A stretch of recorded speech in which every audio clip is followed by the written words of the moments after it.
Coming at you nearly live and direct from the Stephen King state of eternal weirdness and frostbite, we proudly bring to you the mystical duo of all things bizarre and macabre, as they will serve as your guides on a magical mystery tour de la Jolla of creepiness. Welcome to the Paranormal Sideshow with your host, John and Stacey Edwards of ParanormalSideshow.com.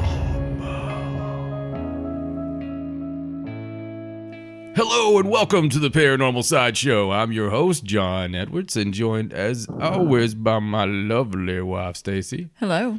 And as you may be able to hear, a little screen guard action, a little breathing in the background. Formats be damned. Formats be damned. That's very harsh of you. It's very bold. We were going to have our roundtable discussion this week. Yes. And with Alan Marston and Travis Molden. Mm-hmm. And instead of waiting until the format time, until we started having the roundtable, right? We thought this was a very special episode this week. And there's some reasons behind that and beyond that. I wanted to go ahead and bring them on. So, Alan, Travis, how are you doing? Good. Doing great. All right, cool. Well, you guys will be part of the whole thing. So, how very rogue of you. Yes, I am going against the grain. I am going against the grain, yo. How about that? Don't say I don't yo. think I've ever felt this rogue before. What will we call the ship? Rogue One. All right. ParanormalSideshow.com. That's the address you go to find everything roguish. On Facebook.com/Paranormal Sideshow. And Facebook's just Rogue by Nature. On the Twitter, it's at Sideshow97. On Instagram, Hot Rogue Damn, it's John and Stacey Edwards. And on YouTube, search Paranormal Sideshow.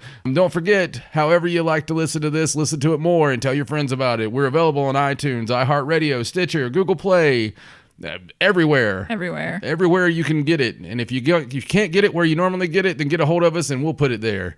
That's how it works. So we're very excited about having you guys on the show with us and sort of running through this. We've never done it like this before, and we've done this gangsta stuff for 7 years. So you'll be able to really chime in during the atrocious news. I mean, the quality news that we like to bring everyone. We may never do it again. I will say, though, a little thing I've hinted around to there being a couple of things in the works. One of those things is still a gigantic mystery, and it cannot be put out there just yet. And I do apologize for that, but there are regulations that I have signed that I can't talk about it yet. The other thing I can talk about, and I believe I will. So here's a little story for you. Quite a number of months ago, I got contacted about being a guest investigator on a show, Ghost Brothers. And they wanted me to be a guest investigator for a place, and I can't say that, but I can say that fell through. Yes. Which came as no surprise to me, honestly, just because I was going to be a good person for this place, but the place fell through. I'm pretty sure you even said when you found out that's going to fall through. Yeah, I was like, this is going to fall through. Yeah. Big history of the place. So one of the people who booked the talent got a hold of me and was like, look, you know, do you have a place that has not been featured on television that has a good story? So I called her back within 10 minutes and I gave her my own personal story. You've ever seen the movie Chasing Amy? Yes. You know, there's a part in there where Silent Bob talks and he tells the story of chasing Amy. You know, through the guy's whole life, you know, he's kind of chasing that relationship. Well, for me, it was always chasing Newport. And we made a joke about it on any team I've ever been on. Everybody knew about the Newport investigation. It was like when you get somebody new at work and they used to work at the other place. Right. And every word out of their mouth is like, at the other place. Right. Back at point A, we did it this way and it was a lot better and it ran a lot better. Everybody has worked with that person, you know? Right, guys? Yeah. Oh, yeah. I mean, I'm sure at the fire hall, they're That's not the way we did it before. Yeah, exactly. We did it a lot better here, and, you know, we did this technique. Well, that was me with the Newport investigation. It happened a long time ago. Like, my first time there was 2004. Right. And it was one of those that had a lot of mystery and a hell of a story. Okay. So this story involves everything from, well, ufologists have some love to it. People who like hardcore paranormal, actual activity. It's really a dream. It's not one of your paranormal pay-per-view destinations. It's hard. It's next to impossible to get this place. You can't get in there. You can't get in there. So I had this story, and there's some conspiracy and government cover-up to this too. So the Men in Black will be visiting us soon. The story is fantastic and true. So I called back and I gave this story. So they loved the story. Absolutely fell in love with it, and the person working to get the place did not stop and faced many hurdles. Long story short, this story is probably the best episode of TV as far as stories go that you're going to see. I am a large amount of the episode. So it's pretty exciting. Yes. And there are other things in the works, but let me just say, Ghost Brothers, the Cott County Memorial Building episode is airing for the first time on Destination America on Friday night, April 28th. April 28th at 10 p.m. Yes. So that's Eastern time in the United States. Destination America. There's other ways to see it. There's on demand and stuff like that. But I will be the guest investigator, the historian. I'm like a jack of all trades in this episode. They actually had other people come in and do it, but I think I'm the one that ended up being on there. And Serena. Yeah. Well, I was getting to that. I brought someone else in on that investigation, Serena Gordon, who is friend of the show, family member, so to speak. She's just like these two cats on the phone right now. Right. She's in our world team. So Serena is also on the episode. Anybody who's seen Major Grand Mansion, if you haven't seen it, shame on you. Go to our YouTube and watch that investigation. We'll see a whole heap and helping of Serena. So I brought my little Southern Belle medium onto this episode. Really excited about this. Really excited about some other things going on as well, though. But, this is kind of cool because you're going to get to see. Now, everybody tune in. Tell your friends. Tell your enemies. I want this to get a pretty big rating. Yeah. Just so they can see the sexiness that is me. I will say this much. So I went on this hardcore diet. And this TV show was one of the big reasons because I seen myself in some pictures on the camera. And I'm just like, what the hell has happened to me? So since that TV show, I've lost 40 pounds. Yes. And I'm still going down. I'm to fighting competition weight right now. Yes. And you've done really well. Yeah. But you showed me one picture. That's all it takes, isn't it? Yeah, one picture, and I'm just like, oh God. So this show will haunt me in a couple of ways. It's a story that's near and dear to my heart, but it's also me at full tilt. A building that you had so much activity at during your investigation that you've always wanted another investigation like that. So it's cool that that's getting memorialized on a TV show. Yeah, it's getting immortalized. I mean, it's that's the cool thing about it is I have always wanted to go back to this place. And I had unfinished business with this place. I will say that I still feel I have a bit of unfinished business. But the coolest part to all this, guys, is there's also someone else that's on the show. My 10-year-old daughter is going to make her television debut as a ghost on this show. Now, Ariana is the spitting image of me. God love her. Except without the bald head. Yeah. She absolutely... Spitting image with hair. Yeah. She absolutely loves the paranormal. And she wants to do this, but she's very excited about it. So she's always wanting to go investigate. And we're like, look, you can't go investigate. Don't lock us up. Yeah. We would be bad parents if we let you do that. So, but she's loved it. Now, this is funny. When Ariana was 3 years old, she would binge watch Ghost Adventures. And where most kids are watching Backyardigans, she would lay in her little bed and she had a little personal DVD player and she would watch Ghost Adventures on a loop. And she's never been scared about any of it. She's always looked at it with a scientific mind. She sits and critiques shows when we watch shows. And she's like, well, they really shouldn't be doing that if they actually want to get any evidence. Well, I remember when she was real little, I guess about 4, we gave her one of those little EMF detectors that had the light on it that would Yeah. blink, like one of those really cheap ones, you Right. know, and it would like beep and blink whenever. And she would walk past all the electric sockets in our house, and because you can make Right. it go off, and she would hold it up to the electric socket, and she'd be like, "It's a ghost," and she Yeah. was like 4 years old. Yeah, well, she also loved playing with the thermal camera. Yeah. And waiting to see something. Her tag. She makes Minecraft videos and other videos. She has a YouTube channel, and she's Ghost Girl Airy. So it's really cool for her to be able to carry the family legacy. Yeah, she did the recreations and Yeah, she- supposedly made it on the episode. She so. did the recreation. She'll be the little ghost girl that you see on the episode. So once again, it is on Destination America. It is on Friday night, April 28th, Yes, I think it's like 10 p.m. 10 p.m. Yes, and we actually, when we watch the episodes, we live tweet. Yes. So if you follow us on Twitter and want to come say hello, Yes, I will be live tweeting just to bash people that are bashing me. Because every week, I started thinking about it a few weeks ago. I was joking about the guest investigator week after week, that's true. just ripping them apart, right? You weren't being terribly mean, No, but I was being my funny kind of mean. right? And I was thinking, oh my God, it was actually you. You were like, honey, you know that in like 3 weeks you're going to be that person. And I was like, oh God. So anyway, we're really excited about it. This will be fun. Tune in, check it out, and we'll talk about it after the show. Speaking of cool and timely,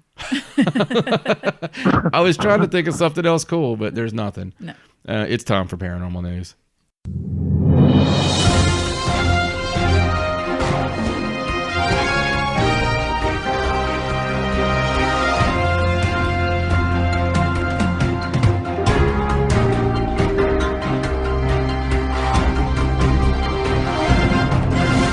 All right, so let's get on to the news. Let's. Okay, so the first story is going to be about the NASA announcement that they had last Thursday. Yes, and let me say, on the last week's episode, you actually said, isn't it weird that these two big groups, BBC and NBC, have put out these stories about these particular moons. I bet they already know there's life there. Right, that was weird. And then 3 days later, NASA makes an announcement. NASA makes this following announcement. Yes. So they had this announcement on Thursday and online, and it was all about Enceladus, Saturn's moon, Enceladus. And they did talk about Europa as well. And the point of the announcement was to say that Cassini, as it flew by and flew through some of the water plumes that were coming off Enceladus, that it actually detected hydrogen Right. molecules, which they didn't know was there. This is the first time they've detected that. Huge deal. Yes. So they made it a point to talk about how the presence of hydrogen just gives them another reason to feel like that all the building blocks of life are there. They're present. Are there. Yeah. And you, like you were talking about, we were talking on the show the last time before this even happened about how those two news agencies had put those articles out about where they may or may not find life. Right. So I thought that was kind of funny.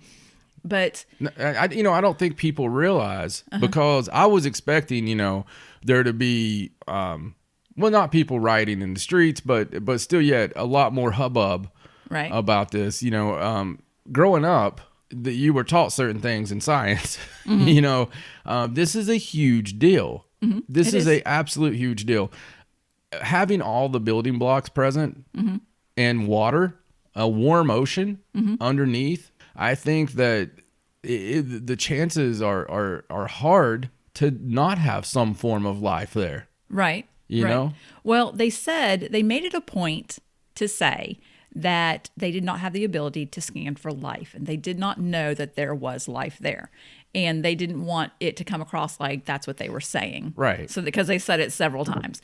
But what they were saying is that they've got this hydrogen, and it makes them believe that there's some kind of hydrothermal activity inside the ocean under the ice. Right. And if you compare that to that kind of scenario on Earth, those areas are teeming with life Right. on Earth. So it just makes them feel like that's something that could be Right. I mean, the only comparable models we have contain life.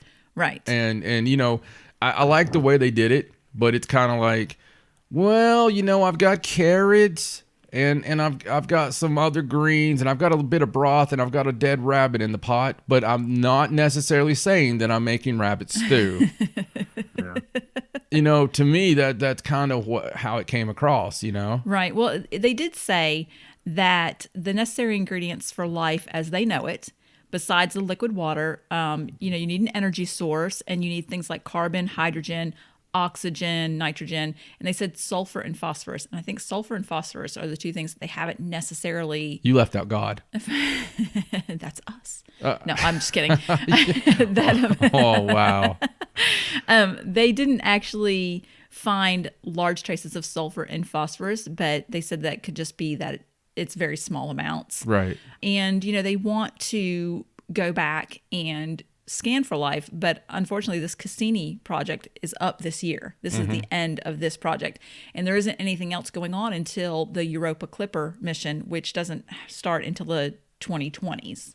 And they did talk about Europa a little bit. The Europa Clipper? That's what it's called. Is it like an old steam engine? No, it's called the Europa Clipper mission, and I think they said they named it that because clipper ships move really quickly, and I think this is supposed to be comparable. Okay. I don't really know. That's just the name they I came hope up with. Saudi McSeedog is the head engineer on this one. Well, they talked about Europa because the Clipper be on its way. We think there may be life. they said, you make it hard to keep my train of thought. The Hubble Space Telescope. Right. They a bunch of hubbub. They observed a plume of water on Europa. Aye. And it turns out they observed a plume in the exact same spot that they observed another one. And they talked about that during this particular press conference. So they're excited about this whole Europa thing that's coming up, but that they didn't say when. Wouldn't it be crazy if it was a giant whale, like a space whale? I was thinking whale every time you said plume. It would have to be humongous. Well, I mean, it's a space whale. Haven't you ever watched Doctor Who? Yes. Yeah. Yeah, it's Tom. We know that. The whole island of Britain. Oh yeah, Right? yeah. It's one of the better episodes. Actually, it's a strange episode, but it's worth going back and watching, especially now that we've seen the plumes. What do you guys think about it? Well, to me, what Stacey said was the key was life as they know it. Everything we look at, we're looking at everything as we know it. Who's to say, that their life doesn't take different building blocks, Right. It's very true. Right. Very true. So, I mean, it's pretty cool that we found building blocks of life for us, and I guess that would mean that it could possibly support our life as well. Is that kind of what you guys get out of it? Yeah, they did. This one article that I read did say that that necessarily you don't need all those building blocks. Like there are instances even on Earth where you have microbes that live in harsh climates. We just found one recently. That don't necessarily have everything they need, but they find a way to survive. It makes me think of that Jurassic Park movie with Jeff Goldblum. He's always like, life will find a way. Yeah. It'll find a way. Something will happen and it'll find a way to be. So. Right. Yeah, I mean, we just about 3 weeks ago, we did a story where they found life further down and darker and more desolate than any place they'd ever found it before. Right. And they were like, this could really mean that life was out there in the universe. And I think it's important for the listeners to realize, the first amoeba that we find off of this planet is alien life. Yes. So technically, people are looking for the gray, or Marvin the Martian. Right. I'm particularly looking for Marvin the Martian, but it's such a wonderment to me that the first gnat that we find, can you imagine how awesome it would be to find alien fish, Yeah. I mean, shrimp, anything. Because they're going to be different. They're going to be different than what we have here. Just because, we do kind of go to our setting. We grow to a certain, they say, hey, they reached for trees a lot. So they straightened up and grew because they had to. So I do think it's neat thinking about what we could have there. And it's got the building blocks for life. I personally believe that this is all a slow reveal. Right. that we know way more than this anyway, but I love to see this stuff come out Right. because that means they want us thinking about it. There is a link I'm going to put up for something that's on the NASA site that I thought was really interesting because, like you were talking about the ocean worlds, but they have a thing on there for just ocean worlds, and it lists all the places in our solar system that all the moons and planets that actually do have water on them or they think have water. It's really interesting. It's an interesting read. So I'll put a link up for that, and I'll put a link up for the new Europa Clipper mission. They've already got a page on that. I will too. also direct the listeners to not go and watch Waterworld. Avoid it at all cost, and do not, I repeat, do not get into this mania and watch Waterworld. It is not worth your time. It's a public service announcement. Public service announcement. There's maybe one Kevin Costner movie worth it, and that's not it. Okay. All right. So let's go on to the next story. This is, Okay, wait. okay. All right, guys. What Kevin Costner movie's worth it? Perfect World. Yeah, I give you that one too. Okay. Which one did they say? Perfect World. Perfect World. I don't think I've ever seen that. Remember the little kids dressed as a ghost, and you remember that? It's like, Yeah, he buys him a Casper costume. yeah, He's like, was he a bank robber? Or is that, it's been a while since I've seen it, but I remember it Well, it was. sounds kind of familiar, but I don't remember. I remember seeing him and the little ghost kid sitting under the tree. He kidnaps him, doesn't he? I figured you'd say Dances with I think Wolves. so. Yeah, I've never seen it. I don't think I've ever seen Oh, it. Yeah. you gotta watch it. Yeah, there you go. Tyler, I was going to say Field of Dreams. Oh, I But- forgot Good about one. that one. You know, I like that one. Dances with Wolves is interesting the first time. I've never seen it either, so You know, I don't know. Too damn long. Tatanka. Okay.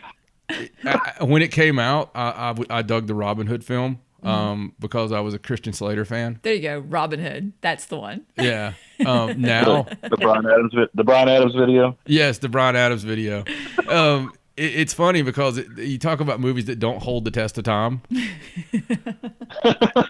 Kevin Costner.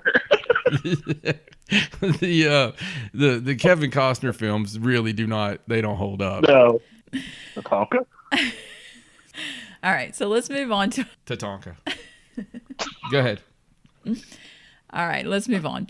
Okay, so this next story is about the archbishops of Canterbury, the tomb that was found with at least 5 archbishops. Archbishops? Or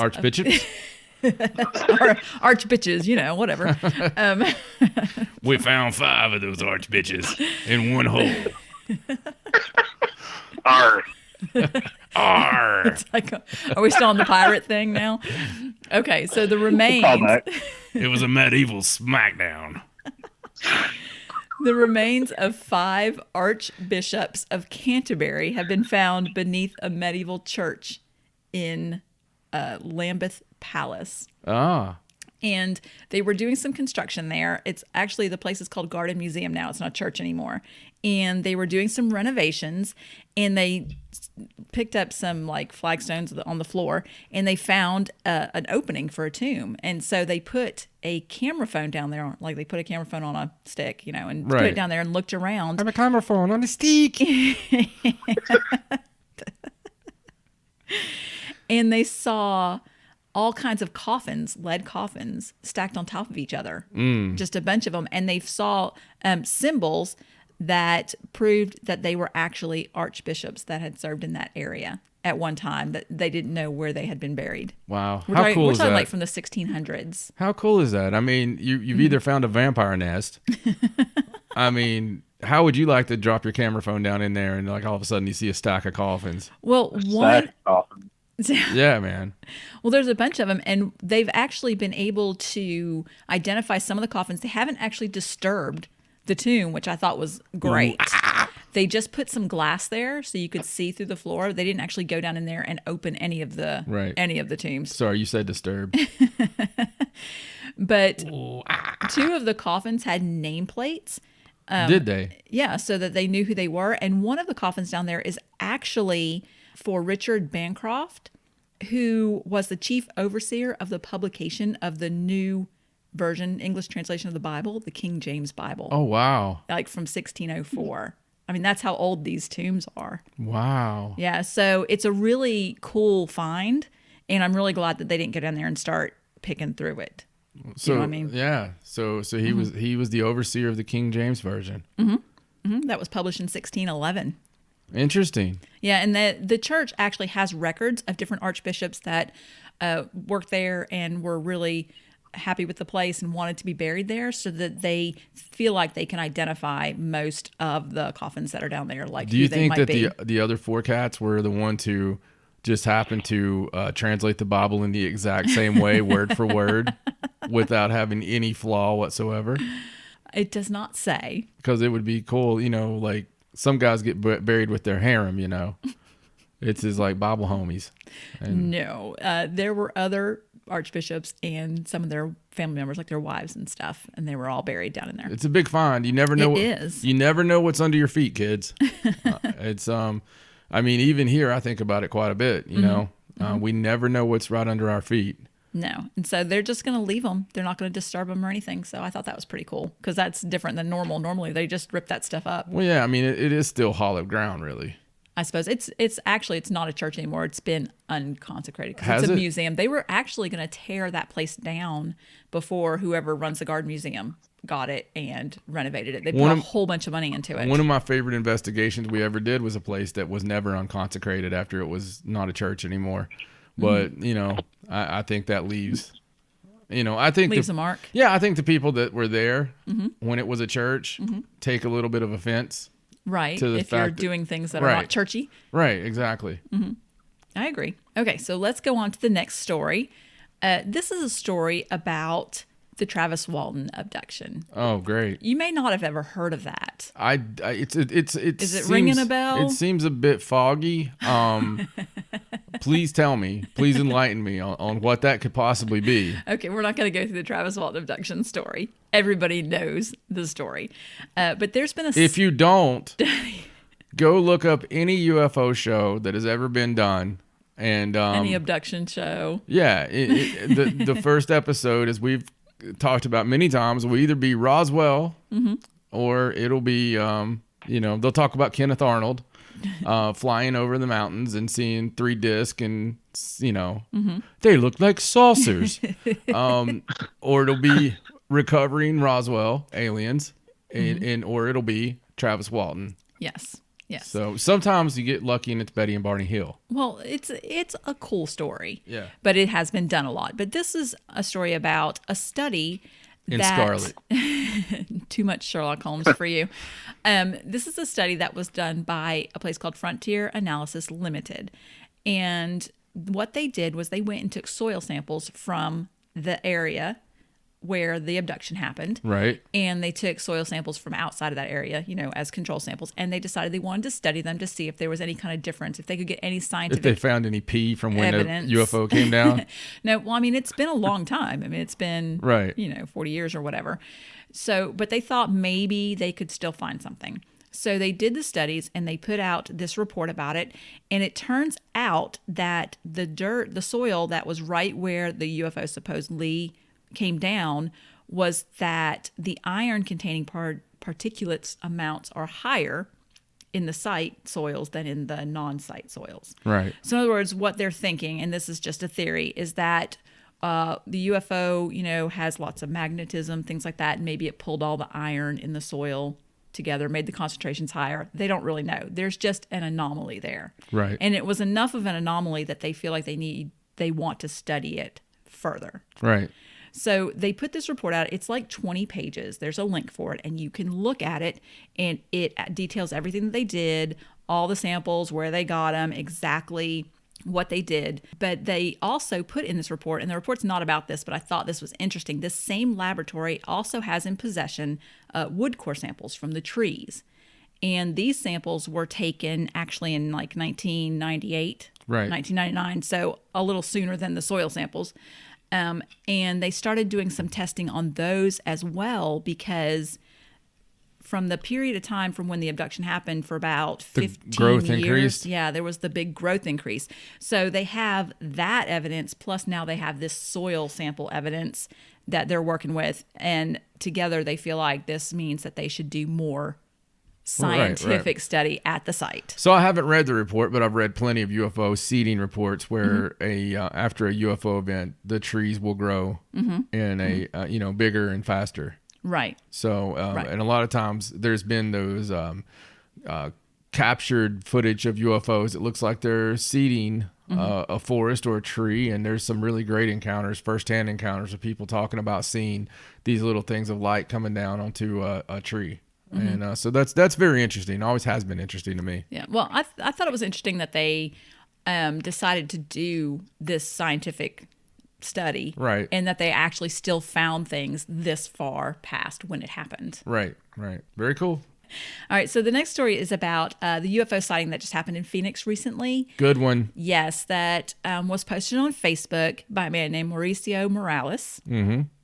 And he was driving back to Phoenix, and there was some kind of meteor sight. Like there was a meteor, Right. and he saw it, and he put that he saw this. But right after that, he saw like 6 lights in the sky. And he stopped, he took a video, he took pictures, he posted all of it on Facebook, and it's pretty intriguing. Yeah. It's pretty intriguing, I have to say. It turns out that the news, like he was trying to tell people about it, and they were like, well, it was just the meteor or whatever. And they were trying to pass it off like it was. It was a space bull. Yeah, but he says very clearly They were trying to lasso it. that he saw the meteor go by, and this Yeah. was after that. And then he updated the story the next day and said that he saw a video from somebody in California about 100 miles away, and it was the same set of lights. Right. So it was seen for a very long way. Yeah. And it's a very cool story, very cool video, and lots of pictures that you can go on Facebook and look at.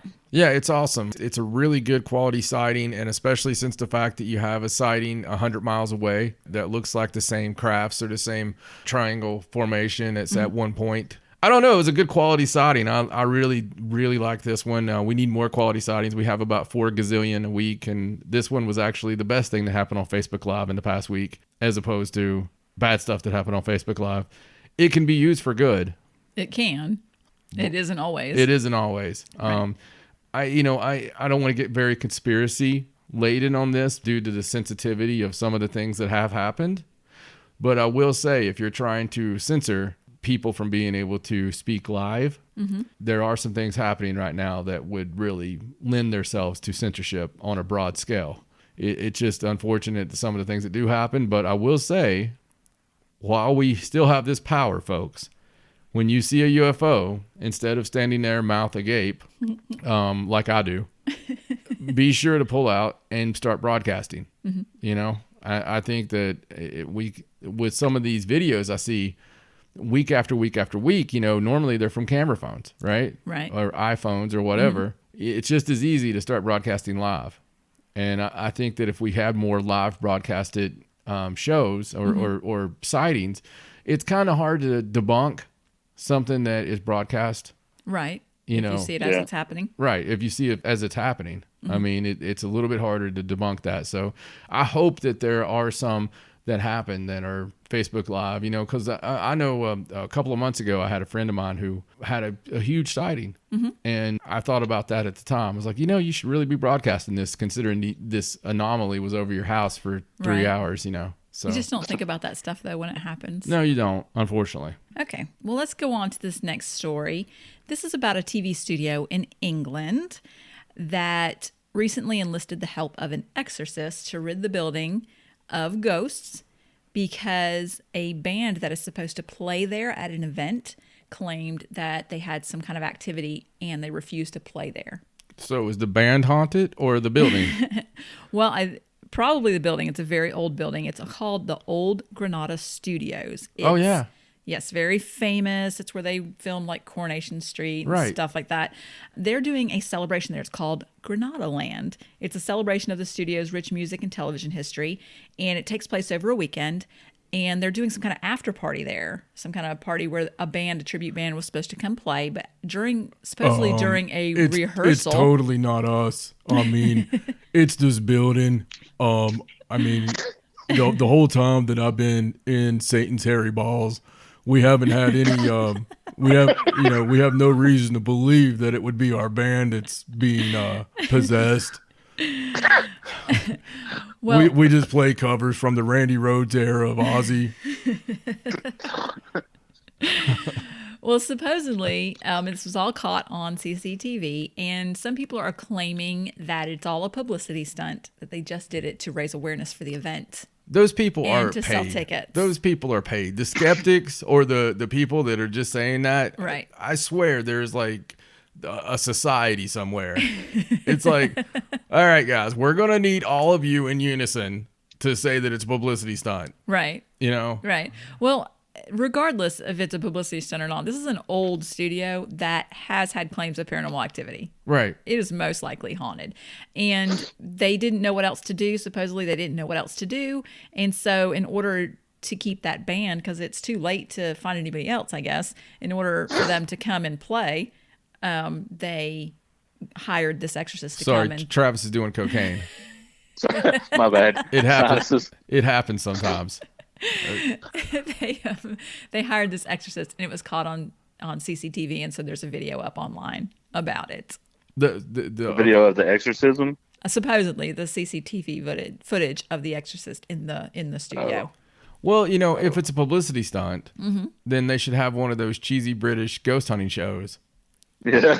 Well, believe it or not, Most Haunted did go to this studio years ago. Oh, I believe and do an it. episode there. I believe it. Most Haunted has, I mean, it's not a big island. No, it's not. The Most Haunted has done everything. They've been doing shows since like, you know, what, the early 90s? I mean, Most Haunted's been on for forever. Yeah. Absolutely forever. Well, it's a TV studio. You know how places like that are. It's like theaters. Well, I love the British though, Yeah, it's a because lot like theaters. yeah, I love the British. And because their paranormal shows, they're not afraid of metaphysical, you know. As funny and campy as it may seem sometimes, they do not shy away from the metaphysical whatsoever. Yeah. So I like that, you know, as long as you have the science in there as well. Gee, it would be really cool to see a TV show that used the metaphysical as well, wouldn't it? Yes, that would be pretty cool. I think so. Where will we ever find a show like that? I don't know. Maybe we'll get lucky and someday that'll happen. Someday. Someday. One day.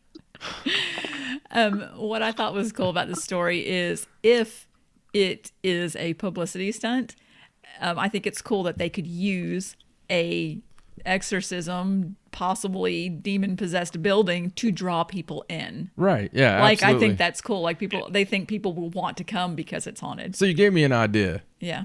I want to be an official publicity stunt man. So anytime somebody needs something to go crazy or to say something, you know, that I want to be a publicity stunt man. It's like, we need to call John in. I'm going to order the cards tomorrow. You need a cool business card. John Edwards, publicity stuntman. Oh, I think you've just created a new thing. Yes. It's like being an unofficial consultant to the police. It's not a real position, but nonetheless, they always. But it's important. It is important. I always find them on my doorstep needing help. I have been doing way too much Sherlock Holmes. Okay. So, What the hell? What was that? It was a guffaw. weird noises are coming from. We talked about the damn Granada studio too much. Okay. Well, let's go on to the next story. This is a story about a psychic in Texas who has supposedly predicted. That sounds interesting already. Supposedly has predicted the start of World War III. Oh yes. Now this Have person. you seen this? This person correctly said that Donald Trump would be president. Yeah, a few years ago. Yeah. He predicted that Donald Trump would be president. So now he's come out and said that Trump, who he called the Illuminati King, would spawn World War III following an attack on Syria, and that he had a dream, a prophetic dream, and that he believes that this is going to happen on May 13th. Well, you know, oddly enough, I too had a little thing about Syria causing the domino effect, Right.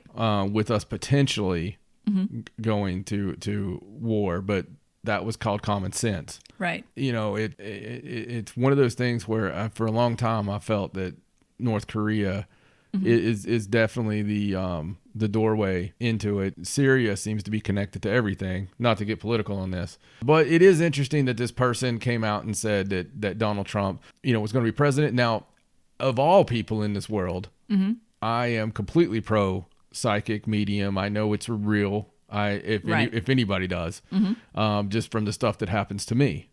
But I will say I would like to see this person's resume of predictions. Right. Well, the only thing I know about him is the thing about Trump. Right. Because if you predict 9,000 other people are going to be president, you know what I mean? Right. And, Yeah. You predict say enough names eventually.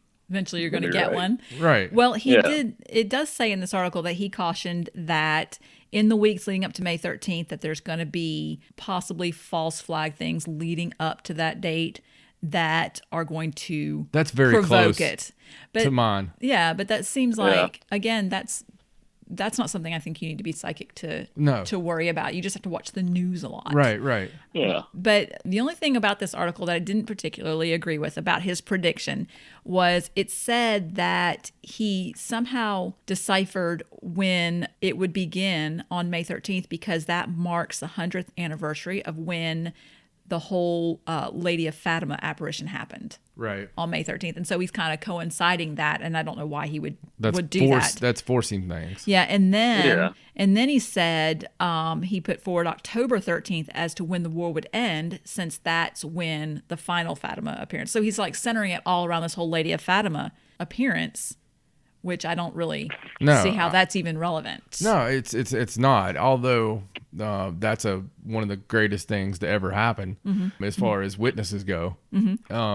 Still yet you can't force that into it. I mean, if it's a true psychic vision, then I think you would get the date, and for their own credibility, right?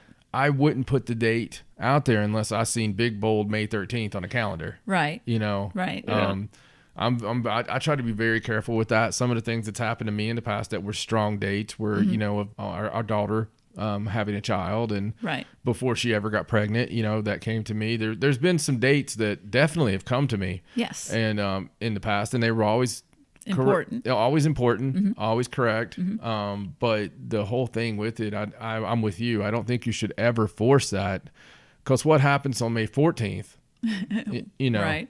That's what I always wonder about these people. Well, then you've got the whole dilemma also now that he's come out and said this and made it known that he thinks that this is going to start and that there's going to be false flags. And so you think it'll see it? And what if this gets around, or what if it goes viral? What if people start talking about it and that somehow changes the plans? Right. Then all of a sudden it's different. It's just one of those things. How can you know? No, I'm with you. It's chicken or the egg, really. Mm-hmm.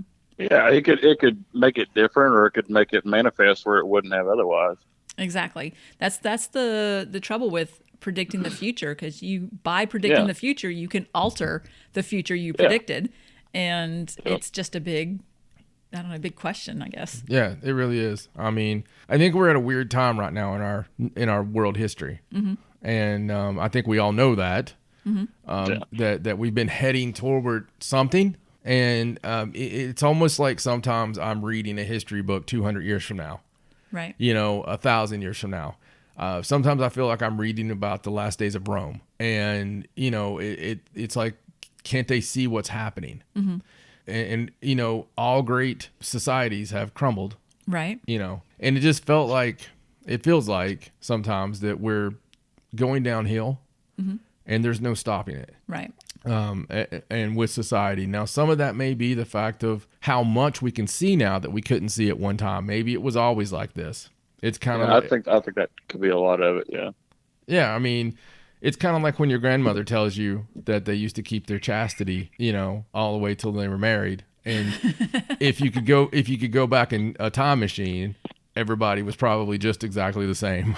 I don't want to give you any bad visuals, but thanks for that.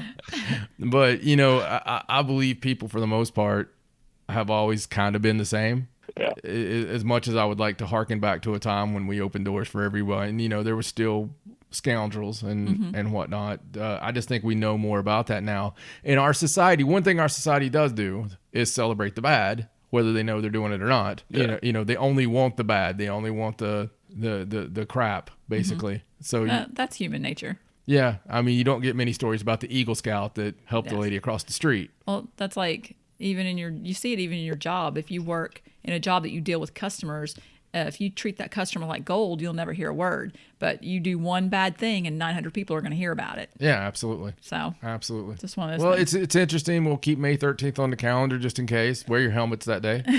I just want to break in here to our regular scheduled news. And, of course, we were trying to be rogue on this. But the Lucas lawyers got us. It was terrible. So, What it was Lucas. So we were being Rogue 33, and during Rogue 33 here, something odd as always has been happening. Anybody who normally talks to me on the phone will be like, "Did you hear that, man?" No, I didn't. We're a very haunted couple. When we put the four of us together, God knows what's dwelling out there. Really? But we keep losing Alan and Travis from the studio line, and very strange. Yes, never happened. Never happened. So there's no real reason for it. And I just wanted to throw that into the middle of the news here, or toward the end of the news here, because we keep dropping out. Very, very strange, but continue on, dear. All right, so this next story is about the woman, the grandma, that had the moon rock for sale and supposedly was NASA came and took it from her. Which I talked about hearing before. Yes. So I thought this sounded familiar also. And the reason that this sounded familiar is because this actually happened back in 2011, and we did this story. Did we in 2011? I'm pretty sure we did this story. Well, that would explain why it sounded familiar. Yeah. And so this news story is actually because she is suing the agent that questioned her. Right. Because she feels like they treated her badly. Yeah. Okay, so So it's all coming back to me now. The whole thing about Right. the legalities of it. I remember Tim Clark on the Haunted South episode was the one Yes. telling us about that. Yes. So if you don't know about the story, what happened is it was this woman named Joanne Davis. She was, at the time, she was 75 years old, and she had a little piece of moon rock. And she was in need of some money. She had a son who was ill, and she was low on money, and she wanted to sell it to make money to pay for his medical care. And so Right. she contacted NASA and offered to sell the piece of moon rock back to them. She said that it was a gift given to her and her husband by Neil Armstrong. Okay. And so what happened was after she contacted NASA, NASA supposedly organized an operation where the agents went to her home to recover the piece of moon rock. Wow. It is illegal for members of the public to own space rocks. Right. It's illegal.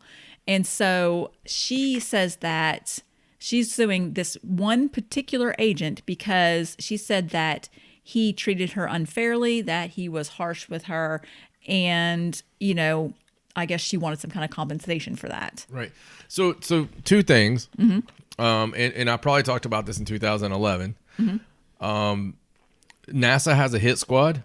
Right. I mean, come on, what? NASA has little soldiers or whatever. That's kind of crazy. I guess. The other part of this is, why would they care so much that we owned a grain of the moon? I don't know. I mean, supposedly... Do you not think that's a little bit odd? I do think it's a little bit odd, but it's supposedly a rule that, people in the public can't own pieces of the moon. So what about meteorites? I don't guess that's different. Yeah. I suppose. But so she's suing this one particular agent for wrongful detention, and this court recently just decided that he could be sued. He was trying to say that he could not be sued personally, Right. but they're saying that he is. The one thing that was interesting about this story is that Armstrong, before he passed away, he testified that he never actually gave anybody any moon rocks or sold them. So they don't even know if they obtained this piece of the moon rock legally or not. They don't know where she got it. Do you think maybe she went to the moon and got it herself? Possibly. But that alone proves that she's lying about where she got the rock. So I don't know. It's a very strange case, but she is still trying to sue this guy. Originally, she was trying to sell the moon rock for $1.7 million. Holy Jesus. Yeah. So, and Where did she get the 0.7 from? I don't know. That's what always confuses me. Why wasn't it a nice round number? Well, yeah, I mean, the black market rate of moon rock currently is 1.7 million. Well, they're trying to say that the NASA agent humiliated her, but his lawyer says that it was determined that he asked if she wanted to eat, like supposedly she urinated on herself or something, and he asked if she wanted to go to the bathroom and she said no, and he asked if she wanted to speak with him at her home and she said no. Do you want to urinate on me? I don't think he asked her that. So it's still ongoing. I don't know what's going to happen with it. This could go on for years still. It could. Well, it can only go on so far. How old is she now? Well, let's see. In 2011, she was 75, so she's 80 now. Maybe they'll procrastinate a bit. It's like, oh, sorry, this is awkward. Seems that she has passed on. Well, her son did pass away after. Oh, well, thanks. A while. Now I look like an ass. No, you don't. He was sick. She was trying to get money for his medical care. Her son was 6? Sick. Oh, sick. I thought we had it. She was really old when she had him. I was like, what the hell does this moon rock do? Jesus. Oh, wow. Okay. No wonder we can't have moon rocks. Why can't we have nice things? Okay. All right. So last story. This one's just kind of an interesting story. I thought you'd get a kick out of it. So this happened in Australia. Hold on. I'm done with it already. Do you have another last story that didn't happen in Australia? No, this happened in Australia, but it doesn't have anything to do with any kind of weird or dangerous creatures. Okay. So this happened on a ferry. Oh. They have some iconic ferries there that cross the Sydney Harbor. like a ferry, not. Yeah, like a ship. Okay, yeah. Ferry, not a ferry. Right. Okay. Anyway, so they were crossing the harbor, and in the middle of the journey, the ferry stopped, and it was announced over the public address system that they stopped so that a family. All I can see is the ferry now. During the middle of the journey, the ferry stopped. Talking. Isn't it weird how we can always hear that little harp sound? Don't talk the ferry. I'm not entirely sure how I even get through the news sometimes. Okay, so it stopped. Aren't you glad you had us? It makes it so much better. So it stopped, and they announced that they stopped so that a family could disperse the ashes of a loved one that was connected. They don't normally do that. Right. They don't normally let people do that. But this particular person was connected with the ferry system, and it was important. So as they were dispersing the ashes, unfortunately, the wind had another idea. Wow. And there was a very heavy wind which swept the ashes back down the side of the ship and all over the passengers that were sitting down on the lower level. Oh my God. So not everybody was hit, but several people were covered. And were not very happy. Come join us on Australian Ferry Lines, where you can enjoy a nice dinner and ashes of your loved one. Or somebody else's. I thought that was kind of funny. I thought you'd get a kick out of that. Oh my God. So they're probably regretting the decision to let them do that now. Maybe that's what a Vegemite sandwich is. That's terrible. I used to think it was some weird Australian sexual position. Look, good day, then. Wow. Care for a Vegemite sandwich?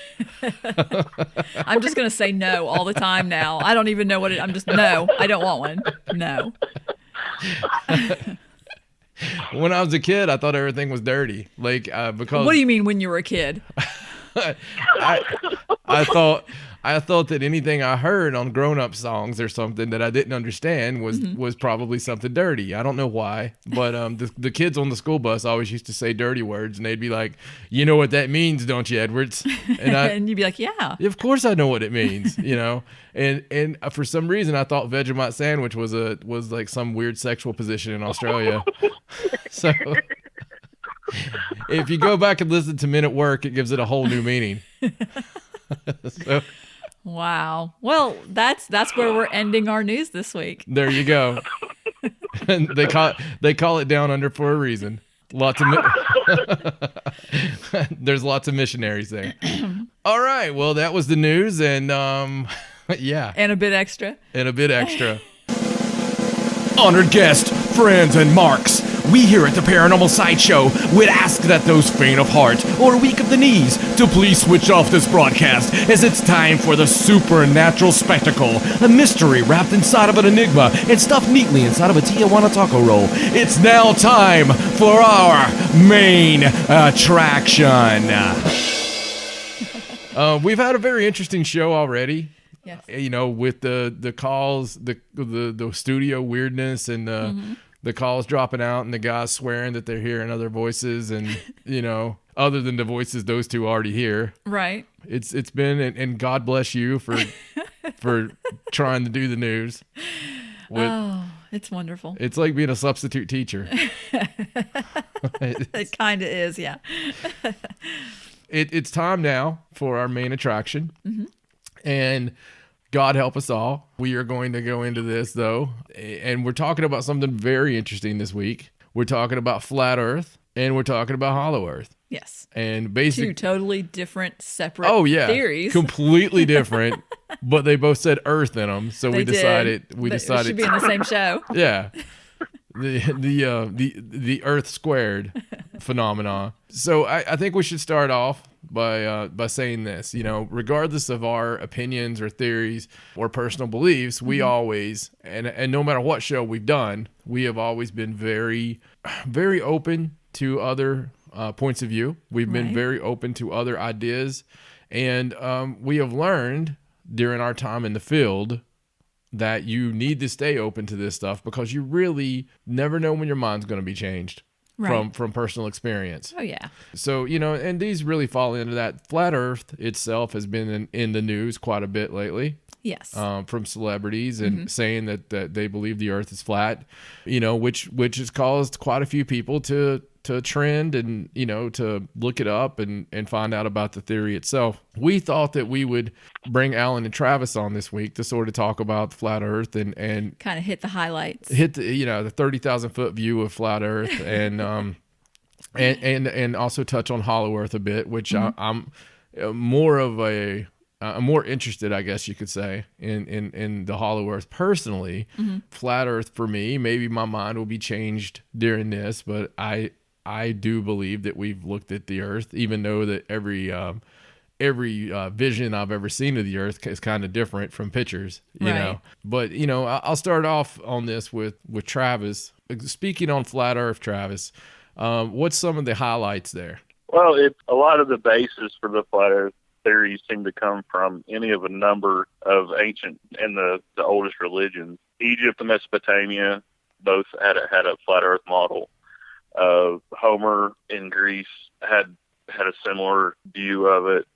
Ancient India has records of a flat Earth model, which they think was greatly influenced by the Greeks that went there. It wasn't until Aristotle, I guess, observed a few things that kind of got people thinking the other way. The Judeo-Christian Bible, even when read literally, seems to put forth a flat model as far as being underneath a dome and the heaven above and whatnot. Right. It's some very interesting to me when you look back through the belief structure on this, you know, and I'll bring Alan in on this as well. What are some of the reasons that we're talking about this in 2017?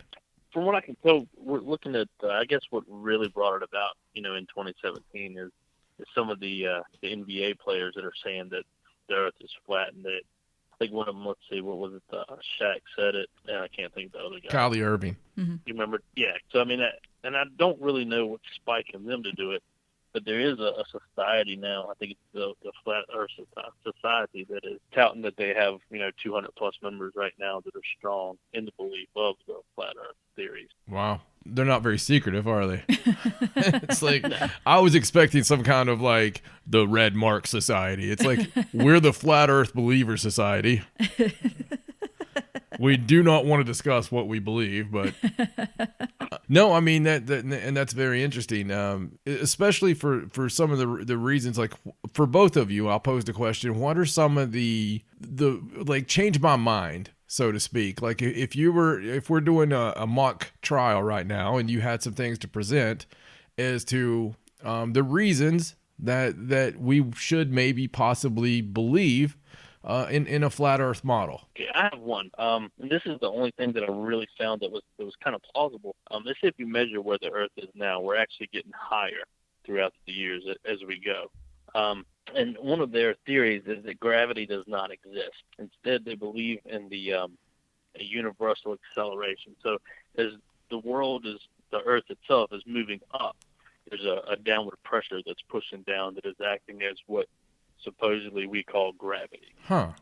Okay, so you're saying if you measure where the Earth is as compared to what? All right, as where it was, I guess, let's say 20 years ago, that in the sky things are a little different than it used to be. I see. Even though we're revolving it, as it revolves when it hits the top, it's higher than it used to be. Mm-hmm. Huh, that's interesting. Yeah, they claim a dark energy that's underneath that's forcing it continuously up, which is their substitution for gravity, because gravity considers that the center is pulling everything down. Instead, they're saying that there's dark energy beneath the plate that is constantly pushing everything up, which if you prescribe to the other laws of physics, we should eventually hit the speed of light. Right.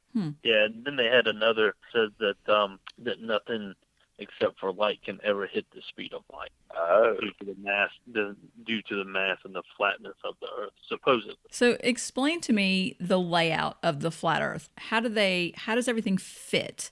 All the continents and things like that? Because when you look at a globe, they're all over the place. Yeah, from what I've seen, and Travis, feel free to hop in. Said the North Pole is right in the center, and then you have your continents all around the outside, and then Antarctica actually, instead of being one spot, actually encompasses the whole Earth. Yeah, as a wall 150 feet tall. An ice wall. So it's Game of Thrones. Like Game of Thrones. Yeah. No wonder they don't want you to go beyond the wall. Yeah. And that wall is protected by NASA hit squad and various military outfits from wherever. So to be honest, Antarctica kind of is, people that try to get near there. Right. I think it takes special permissions to go there. And of course they tell you how you'll freeze and die within seconds. And there are no fly zones. Yeah, no fly zones. That's true. And I think this will go more into Hollow Earth, in a moment. I do see like circumferencing the Earth is more of doing a circle around the flat Earth, than it is actually going around the globe. So, and Stacey was talking to me earlier that really the theory. Well, I read something that, because what confuses me about the flat Earth theory is I didn't really understand what the point would be. Why would they tell us the Earth is round if it's really flat? There's no gain there. There's no reason that I could figure. And so I actually did read something that said that the conspiracy is not trying to make you think that the Earth is flat or round. That the conspiracy is that all space travel has been faked. And that's the conspiracy, that NASA is just faking everything. Every country that says they have space travel has faked it. And that they just say that the Earth is round because they think it's round and they don't really know. And so that's just what they went with. And so that's the conspiracy, not necessarily the Earth shape. Yeah. And you look at how much money NASA has pulled in from various budgets, and not only NASA, but the space agencies of the other countries too. If the people think that there's that to shoot for, then they're going to let their government invest that money. Where's that money going? That would be the root of the conspiracy, is we're funding this stuff that they're saying is fake. Right. Then what is that? What dark purpose is that money going for? Well, that's true. I don't suppose it costs billions of dollars to Photoshop some pictures. So what do they? No, green screens don't cost that much. I mean, how do they explain the stars in the sky and the sunrise and the sunset? They say that the sun and the moon, and Alan, correct me if I'm wrong, but they kind of rotate they're what's moving, not the Earth. Right. So they rotate above us, lighting different parts, different times of the day and whatnot. And the stars are out there. We just can't get to them because of the dome. Wow. That's really strange. A lot of the laws of physics, they just don't seem to think apply because they see them as theoretical. Right. They, as opposed to a scientific method, which is what, we learned in school and everybody generally, not everybody, but the majority of people generally accept things by, they use what's called the zetetic method, Yes. which is grasping things by your senses only. So if you look out and you keep seeing and you keep seeing, then it just keeps going that way. Right. Right. If you look up and the sun is above you and the sun moves across the sky, then the sun must be what's moving. Well, that's not very scientific at all. And it's not supposed to be. But, I remember as a child looking out over a large terrain. And I remember being at the ocean as well and truly feeling like I could see the curve. Somewhat, ever so slight, but something in my mind translated that I could see that the Earth was round from the way things disappear, from the way the horizon looks. Yeah. And to this day, when I look out at the ocean, to me, it looks like I can see. Well, how would they explain the whole sunset thing? Like, if you're looking at the sunset and it looks like it goes down behind the ocean, I mean, it wouldn't look like that if it was not actually going behind the ocean, right? Like, if it wasn't actually going around the side of the Earth, wouldn't it just get smaller instead of actually disappearing like that? Well, I would think so. Yeah, I mean, there's a lot of holes in this. Yeah. And I've watched a hour-long argument for it. Right. And really, I just wanted to present, without judging, some of the reasons that there are people that believe this and why this is having a resurgence in 2017. To me, that's the real story. Right. This is almost like us sitting in a old, hot, stifling wooden courthouse in 1320, arguing whether the Earth was flat or round. It's strange that we're having this conversation now.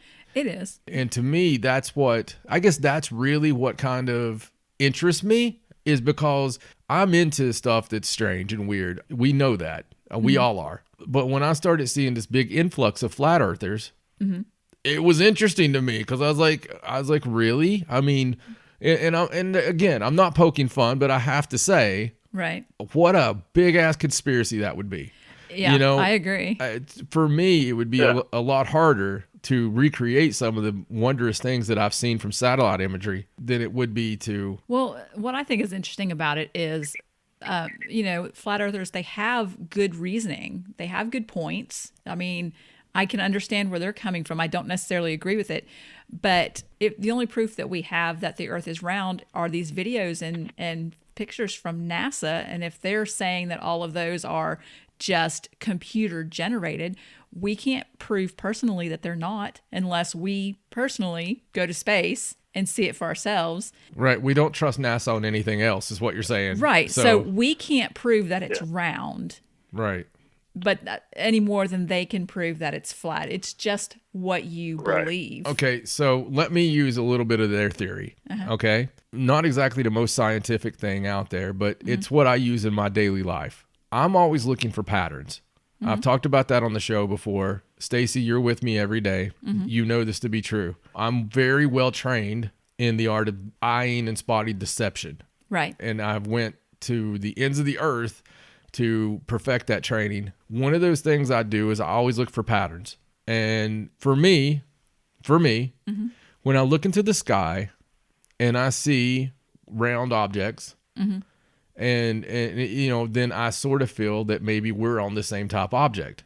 And when I was looking into the flat earth originally, that was my whole argument. I was like, come on, I can see this, I can see this. But then this is what got me. I only see one side of the moon. I'm only seeing one side of the moon at all times. And that's when I was like, damn it. It was because you get me. I mean, you look in the sky and you're like, all right, well, these are all round. These are all globes. So obviously we're on wait a second. I'm only ever seeing one side of the damn moon. Right. Well, anything in space is just going to look like a circle. Yeah, I know. And that's where I kind of got, well, as far as that goes, it kind of makes sense. I can only imagine that some of this resurgence is because, as we talked about society's dip earlier, people in times like this, people look to the paranormal, they look to UFOs, they look to anything to escape from the reality of what is going on.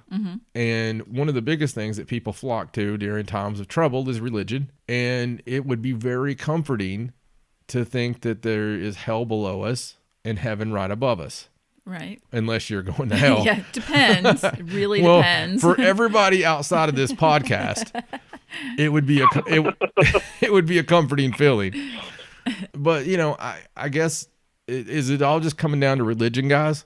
I think part of it has got to do with, like you were saying, you having the sense of things going downhill. I think that when society starts to break down, even if it's not obvious, the people on some level feel it, and so they look for something new or something different, something than what the mainstream is throwing at them.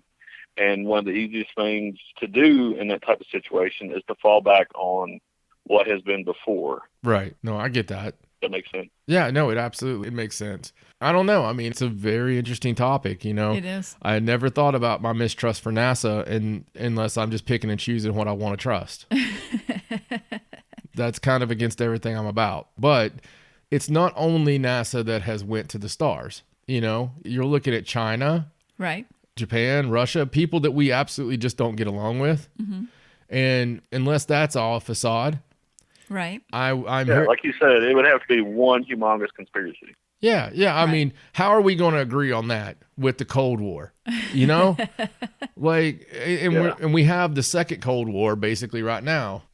Not for me, but politically. How do we think that all these countries who can't get along about anything, the price of tea in China, they can't get along about anything, but yet they can get along about this one conspiracy. They can agree to keep this secret. I don't know. No, Right.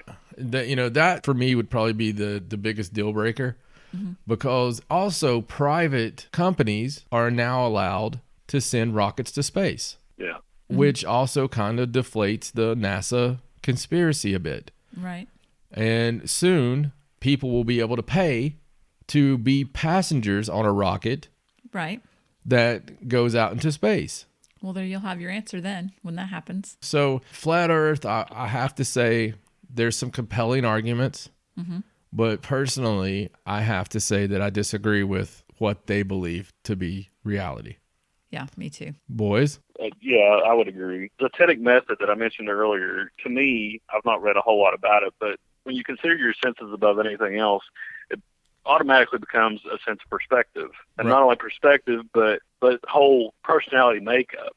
Because one person's going to see something one way, one person's going to see it another. So, you know, when you do that, what's right? What's true?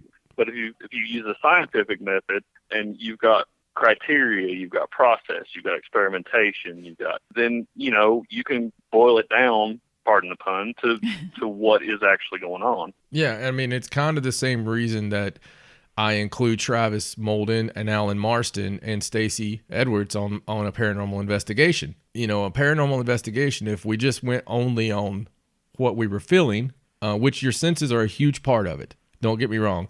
Absolutely. In fact, on a paranormal investigation, I would argue that the senses are the most important thing.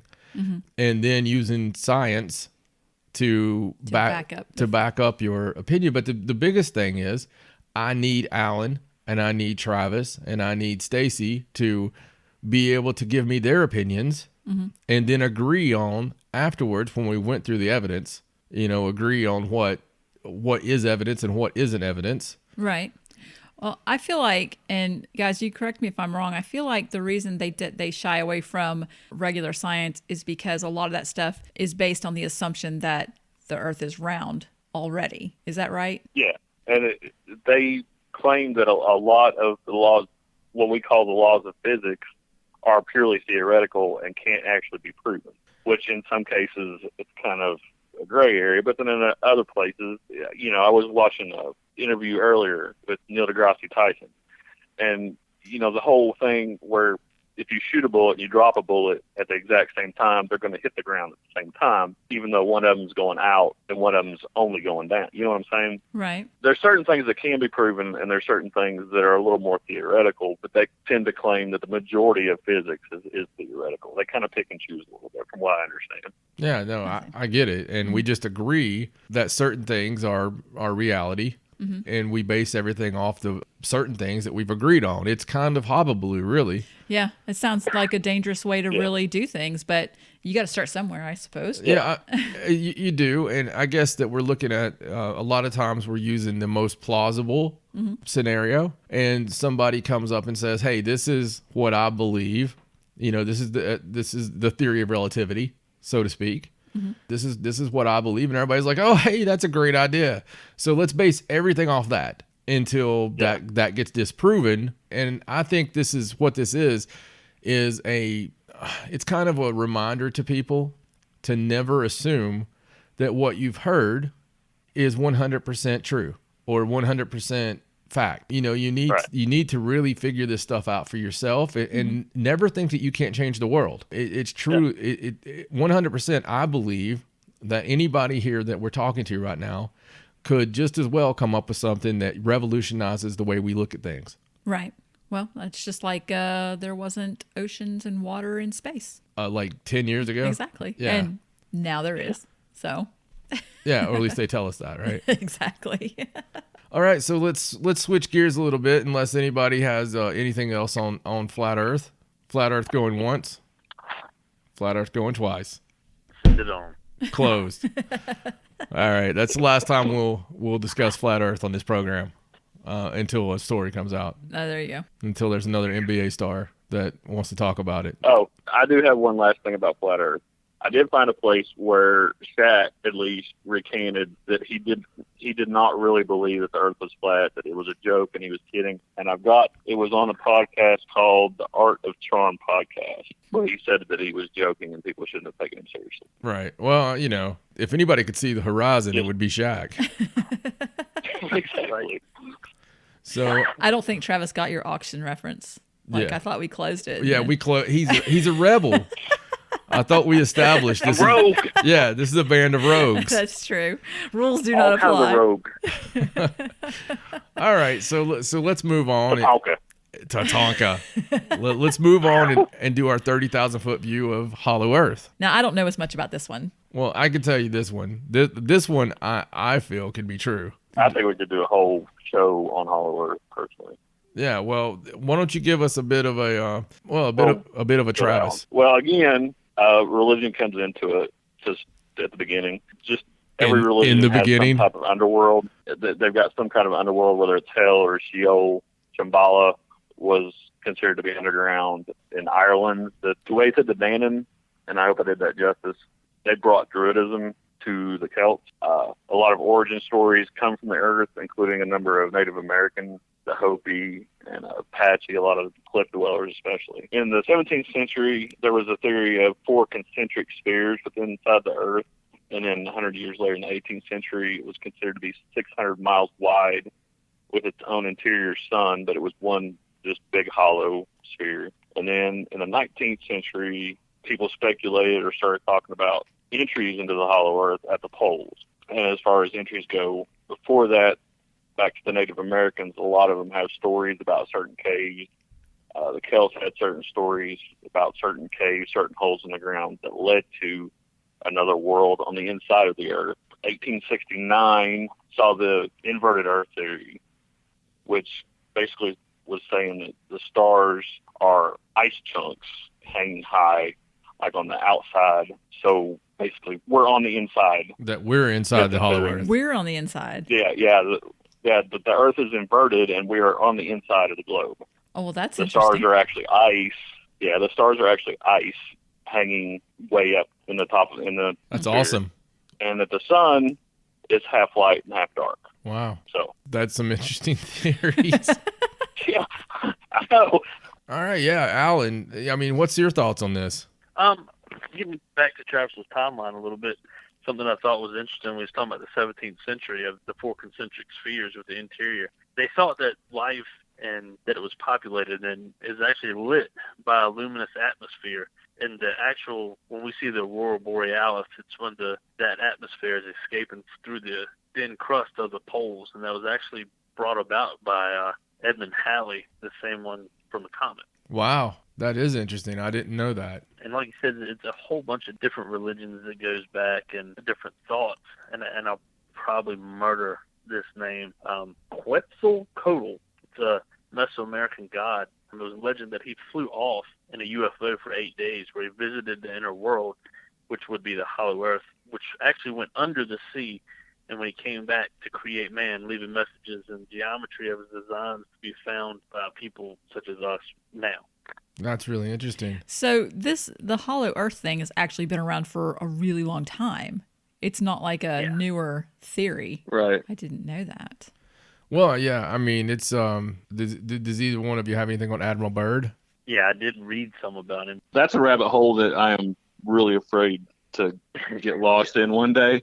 Supposedly, 1926 and 1929, he was sent on expeditions. Some say to recover a crashed UFO. Some say to investigate Nazi activity. But in his diary, allegedly, he claims to, at some point, have gone into the middle of the Earth through a hole in the Antarctic and found a group of people, or was found by and escorted by a group of people known as the Agartha, who have their own interior sun.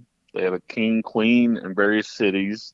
They flew around in ships and had animals that nobody had ever seen before. So this diary claims that him and his men, there were scientists there.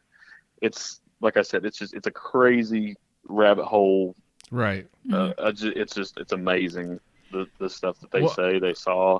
I mean, I know a lot of the reptilian theories are of the reptilians living beneath the Earth. And there again, it goes back to Antarctica, which we've talked about Antarctica quite a few times on this show. Right. And it is strange that you're not allowed to fly there or go there. And well, I mean, there's no fly zones. Right. And that goes back to some of the Admiral Byrd stuff. I don't know how much of that is true. You know, I know there's a lot of debate over the diary, but it's always been something very interesting to me. It's something I've looked into in the past. The Hollow Earth, I mean, the more we think we know about the Earth, the more questions always seem to rise up. And as we talked about before, you know, if you want to explore something, explore our ocean. And I believe it was in Russia somewhere where they, you know, dug the deepest hole, and, you know, they had to eventually just stop. But I mean, there's so much that we don't know about our own planet. Mm-hmm. It goes back to the USOs. The unidentified submerged object. There's a lot of that. There's a lot of UFO bases that people claim to have seen, you know, UFOs come from the ocean and whatnot. So I can't dismiss Hollow Earth. I just can't. Right. Because there are places that are very strange on this Earth. There are so many mysteries on this Earth that it doesn't surprise me a bit if Hollow Earth was a legitimate thing. Is some other interesting little tidbits you guys have dug up? One of them is about the older race living there. They call it I think it's like the Shaver Mystery. It came out in 1945 in Amazing Stories magazine, which, of course, you know, could be taken as a grain of salt, but it just says that the older superior prehistoric race came to the planet from another solar system, and they came here to the center of the Earth to actually be, I guess, protected from where they left from. According to the Shaver Mystery, the Deros still live there today, using fantastic machines abandoned by the ancient races to torment those of us living on the surface. It says that's where people hear voices, and that's where it's actually coming from, that you can hear the machines under the earth, which we still hear today, and that's where that's coming from as well. That's very interesting. So when was this presented, or what is that from again? It was from Amazing Stories magazine, and it was in 1945. Okay, so something very crazy about that, Alan, is what do we talk about all the time on the show? The mysterious booms. Right. And all these unexplained noises from beneath the earth that we can't really pinpoint. Science, number one, doesn't tackle it. Right. As we've documented before, we have thousands of stories, local TV stations that lead off with, there was some mysterious sounds heard tonight. Nobody can explain it, but then it goes away. Yeah. They just don't talk about it anymore. And people forget about it. Sometimes people will hear it for a couple of weeks in an area, sometimes a couple of years. And that, to me, was where the Hollow Earth thing first started coming in. And by no means is that my belief, but it's just one of the theories that popped in my head. And that's when I first started researching it, because I was like, you know what if there is stuff moving around, right, below us? Yeah. That's causing this. That's a very interesting article to be 1945. Mm-hmm. I don't know how I really feel about this Hollow Earth, because the inside of the Earth is not something that we know anything about. I mean, they tell you what we think we do. Right. They tell you what, they make you color those pictures in elementary school with like the core and the mantle and all stuff, but they don't really know. It's not like the flat Earth theory where we supposedly have pictures from space and stuff. This is an area that you can't supposedly get to, and you can't test it or see it or anything. Yeah. So there could be anything in there. Yeah, plus you've got so many old stories that are similar, and this is something that we come across again and again when we talk about little people or Bigfoot, all that stuff. It's right. There are so many people that have so many stories that are so similar. Yes. And we do use that as a basis of proof. When we talk about other subjects, we're like, well, how come all these cultures have the story of this if it doesn't have some basis in fact? So, we have to take that into consideration here too. Yeah, absolutely. Well, I mean, we use that for the Great Flood. We use that for UFOs. Mm-hmm. We use that for Bigfoot, and we use that for the Fae and for little people, however you want to do it. But even ghost stories, that are very similar. Mm-hmm. And it was all people, as we've talked about, like Travis said, it is all people that were on different continents, no way of communicating at certain times throughout history. And yet we have similar stories. Now, I didn't realize that all these cultures had a Hollow Earth theory. Yeah. A lot of the origin stories come from either under the sea and by association under, the sea floor or from under the earth.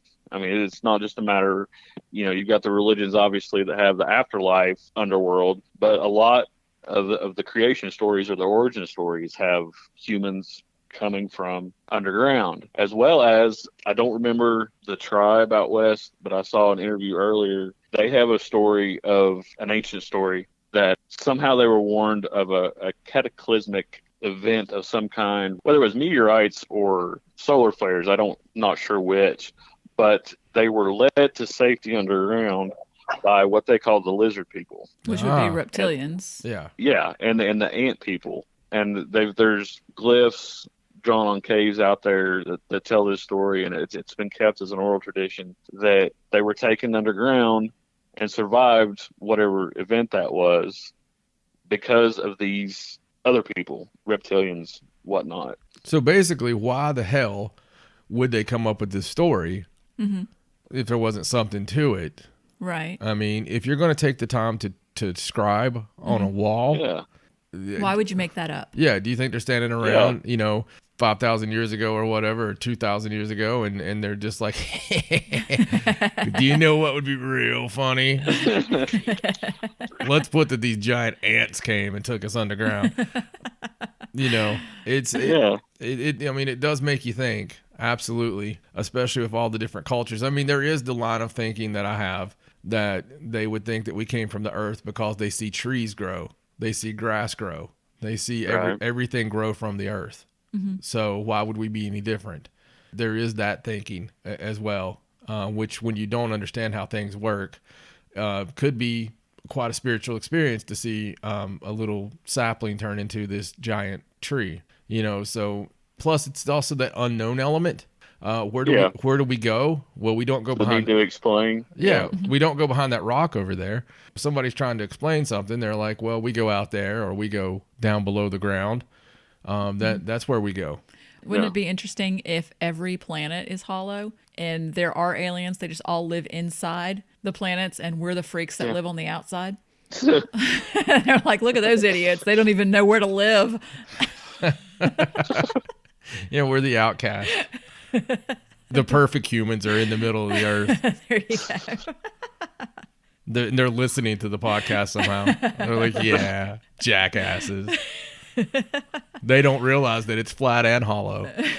That's not possible. Let's make that a thing. Yes, from now on, we're going to start a new society. It's the flat hollow Earth. Yes, Yes. the Flat Hollow called Earth the Society. Yes, the Tatanka It's just Society. like a big thick disc, and it's all hollow in the middle. We are now the Tatanka Society that believe that we are flat yet hollow. Oh, wow. Well, guys, I appreciate butchering through that. We're having fun with this, but, we don't want to make light of the fact that there are many people out there, especially the flat earthers, that truly believe this. I'm not trying to take anything away from them. In fact, we just want to understand your philosophy more. Your point of view. The hollow earth, I think a lot of those people, what do you mean those people? I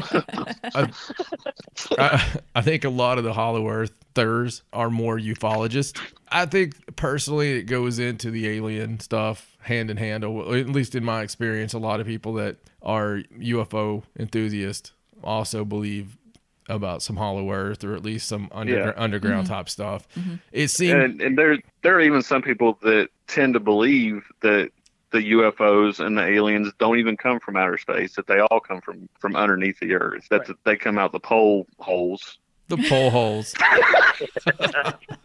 Wow. Wow. Yeah. You gotta watch the pole holes. I've been here for 30 years watching this particular hole. Damn thing keeps moving.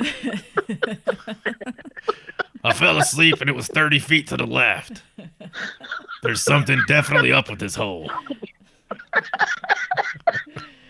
Oh, wow. Wow. Okay. So let's make our splintered religious group of the pole holers. There's